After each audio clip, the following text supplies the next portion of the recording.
არის პრობლემატური პირველ რიგში ტყვია, კადმიუმი და სხვადასხვა ნივთიერებები, აგრეთვე ძალიან უცნაურია დიოქსიდების და ნაერთების აღმოჩენა შიგნით, ეს ნიშნავს, რომ ჰაერის დაბინძურება საკმაოდ სერიოზული გვაქვს. ეს დანალექია, რეალურად მათ აიღეს დანალექები და ფაქტიურად ის რაც ვნახეთ ჩვენ, ეს ნიშნავდა იმას, რომ წლების განმავლობაში ჩვენ გვაქვს ორი ტიპის დაბინძურება რუსთავში. არის პირველ რიგში ისტორიული დაბინძურება, რომელიც ნიადაგში გარშემო არსებობდა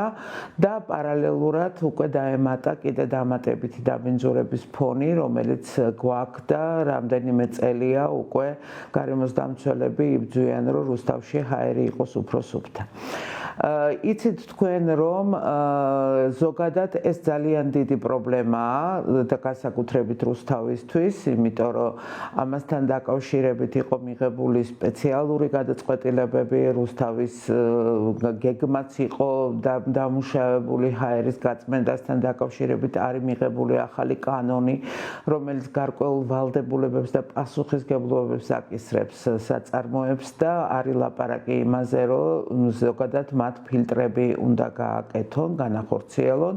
შესაბამისი, რომ ეს ესე ვთქვათ, მოვაცილოთ ეგრეთ წოდებული დაბინძურება, რომელიც გვაქვს ჰაერის. აქ ერთ წელიწადში ან ორ წელიწადში ამის გაკეთება, რა თქმა უნდა, რთული იქნებოდა, მაგრამ ნებისმიერ სიტუაციაში ჩვენ ახლა ვხედავთ, ჩვენთვის პრობლემატურია, რომ ჩვენ არ ვიცით საწყისი მონაცემები, მაგრამ ვიცით უკვე რა de facto გვაქვს საკმაოდ სერიოზული დაბინძურება და ზღვრულად დასაშვები კონცენტრაციები ახლა შესაძლებელია იმ ფონურ მდგომარეობაზე, რა იყო თავის დროზე და რა მდგომარეობაა დღეს. ერთი კვლევა, ეს